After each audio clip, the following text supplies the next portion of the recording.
Hey y'all, we are here today with a 2002 F150. This is a truck one of my best friends just picked up. We're gonna be putting a leveling kit on it right here, backward camera. And we'll walk you through it. Literally the only thing I can find wrong with this truck is the right and down side window adjustments don't work.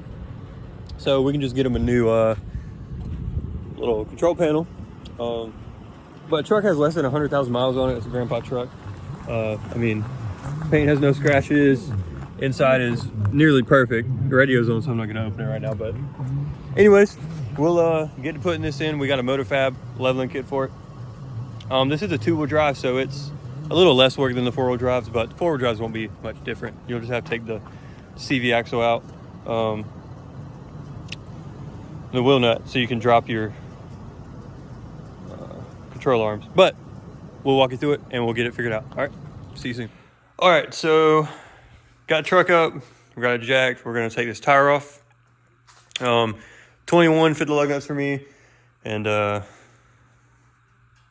gonna take this jack off, put a jack stand under it, so we're safe. Tire off, and then we will get to disassembling the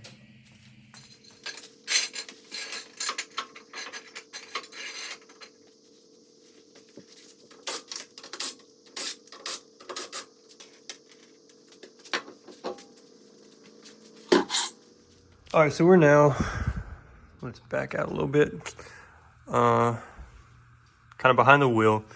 So what it looks like we're gonna have to take out is sway bar links, which there's a little bolt under here, a little nut under here, the tie rod, which will be right here, the upper ball joint, which will be right here, this guy right here I'm pointing to, and this nut up here. So, all right, we are back. So what I've got here is a 14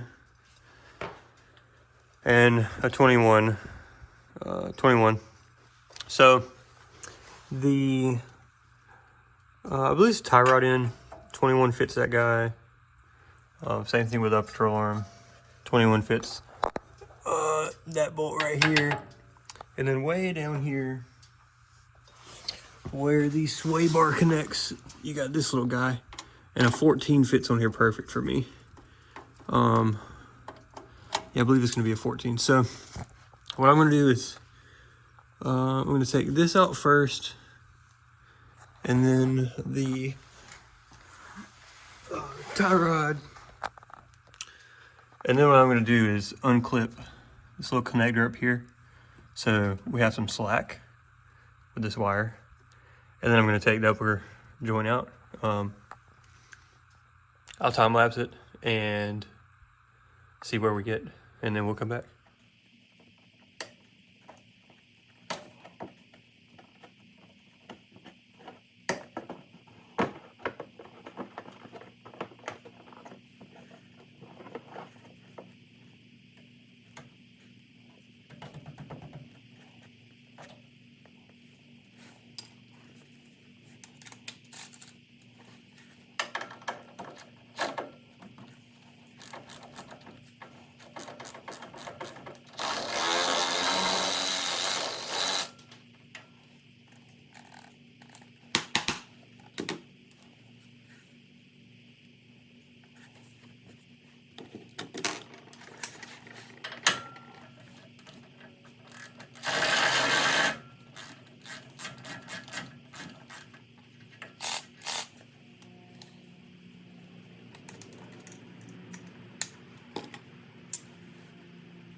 All right, y'all, so I'm actually having to pick up on the passenger side. Ended up having to replace the upper control arm on the other side from the little boot being worn out, and I'm gonna have to replace this one too. That one's worn out. But anyways, so what we take out, I went ahead and this is a 10 mil and a 10 mil. I take that out so we have a little bit more slack on the brake line. There is a, what size is that? I think it's a 21. Here, actually, let me see what size it is. Yeah, 21.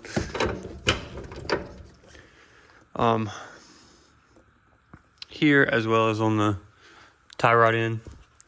And then the sway bar is a 14, I believe. This little guy goes on the bottom of that. And what I'm doing right now is I have a 13/16 wrench holding part of the strut in there while I'm loosening the top of the 21. And then I also end up have to loosen the bottom here, and those are 13s. Get that off. After we get the top bolt off of the strut, whole thing will fall down, and then we'll basically sit the leveling puck on top of the spring. And I measured the other side. This side, with nothing done, was just under 34 inches to the bottom of the fender, and the other side right now is just over 36. So we got a little bit more than 2 inches, and I'm sure it's gonna have to settle. But so I'll be cranking on this, and I'll come back with a. All right, we're back, and top nut is out right there. And we're just gonna slowly lower this guy, and essentially the whole thing will come out. And make sure you still got some slack on all your lines.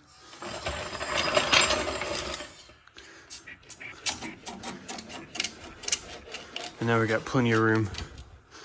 So I'm gonna wrangle this guy out and be right back. All right, y'all, here's the spring out. Yeah, there's a spring out. Struts right here. So how I'm seeing this fits is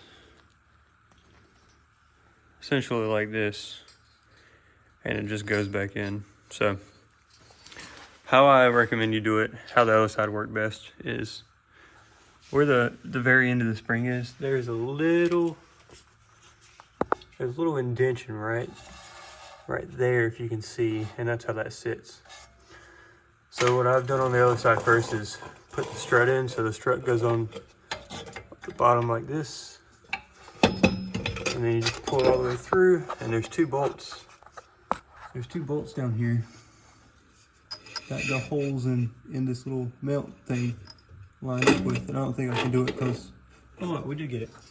So put those in first, and then you can kind of push down on the whole assembly, and then you put the spring in, and then you kind of push it up there. So, and you can compress this as much as you want. So I guess I probably need to time lapse it so you guys can see it that way, but I'll try to find somewhere that looks decent, and then we'll get it in.